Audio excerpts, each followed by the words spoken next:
હું પરમાર પ્રદીપકુમાર ગોવિંદભાઈ મવ, પૂર્વ તાલુકા પંચાયત સદસ્ય, ભિલોડા તાલુકા પંચાયત. આ ભિલોડાથી મવ ગામ તરફ જતા રસ્તા ઉપર ઘાસચારા જોડે એક નવું ઘરનારું બનાવવામાં આવ્યું છે. લગભગ અઠવાડિયું જ થયું છે, વધારે સમય થયો નથી, પણ ગઈકાલે 8 તારીખથી જ ચાલુ થયું છે. આ ડાયવર્ઝન આપેલું હતું આ દિવસ સુધી. 8 તારીખથી જ આ રસ્તો ચાલુ થયો. 8 તારીખે નાના સાધન જતા હતા. 6 વ્હીલ તો મોટા બસો કે ટ્રકો કે એવો હેવી સાધન તો ચાલુ થયા નથી. તેમ છતાં કાલે ચાલુ થયો અને આજે 9 તારીખે હું આ મીડિયામાં વાત કરી રહ્યો છું.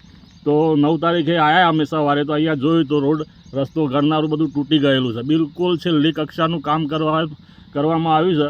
લગભગ અહીંયા અમે નીકળતા હતા, ખેતર અમારું બાજુમાં જ છે, તો અહીંયા કોઈ અધિકારી હાજર પણ નહોતા અને આ બિલકુલ છેલ્લી કક્ષાનું કામ કરીને નર્યો ભ્રષ્ટાચાર કર્યો છે. મારું નામ અમૃતભાઈ દયાલજીભાઈ પટેલ, મઉ ગામનો વતની, મઉ દૂધ મંડળી સેક્રેટરી. આ મઉ ગાચારાથી તે મઉની વચ્ચે જે નવું ઘરનારું બનાવવામાં આવ્યું છે એ હજી 4-5 દિવસ જ થયા છે અને કાલે ચાલુ કર્યું છે. ફક્ત બાઇકો જ ચાલુ કરી છે તો એ અહીંયા અત્યારે હાલ તૂટી જાય છે. એની અંદર એટલો બધો ભ્રષ્ટાચાર કરવામાં આવ્યો છે કે ન પૂછો વાત. અને અંદર લોખંડ કે સિમેન્ટ તો નાખ્યું જ નથી, ખાલી માટી નાખી છે. અત્યારે હાલ આપણા પગથી તોડીએ તો પણ તૂટી જાય છે.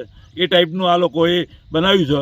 માટે ઉપર જે તે અધિકારી હોય એના ઉપર કાયદેસર કાર્યવાહી થવી જોઈએ. જ્યારે કામ ચાલતું હતું ત્યારે અહીંયા આજુબાજુના જે ખેડૂતો હતા એમને મજૂરોને પણ કહ્યું કે આ કામ બરાબર થતું નથી. તો એ લોકો એવું કહેતા હતા કે આ મને તો જે અધિકારીઓને જે કોઈ કહ્યું છે એ પ્રમાણે જ અમે કરીશું. કોઈ અધિકારી હાજર હતા? અને અહીંયા કોઈ અધિકારી હાજર રહેલા નથી. એ આજુબાજુના જે ખેડૂતો છે એમને પૂછ્યું અમે, તો એ લોકો એવું કહે છે કે અહીંયા કોઈ આવેલા નથી. મારું નામ ગોવિંદભાઈ પનાભાઈ સોલંકી, ગામ મઉ. આ ઘરનારું બન્યું છે તે અમારા ખેતરમાં જ છે. અમે અવારનવાર આવતા ત્યારે કહેતા કે ભાઈ આ કામ બરાબર થતું નથી, તો મજૂરો અમને એવો જવાબ આપતા કે આગળથી આદેશ પ્રમાણે અમે તો કામ કરીએ છીએ. કોનો આદેશ? અધિકારીઓના આદેશથી જ અમે તો કામ કરીશું. મારું નામ ભીખાભાઈ કુશાલભાઈ તીરઘર. હું આ કુવાનો માલિક જ છું અને ઘરદારું બની એકના કોઈ હતું જ નહીં, અધિકારીઓ કે બીજા કોઈ હતા નહીં. અને આ ગમે તેમ બનાવ્યું છે તે રદ કરીને હું નવી સતી બનાવું.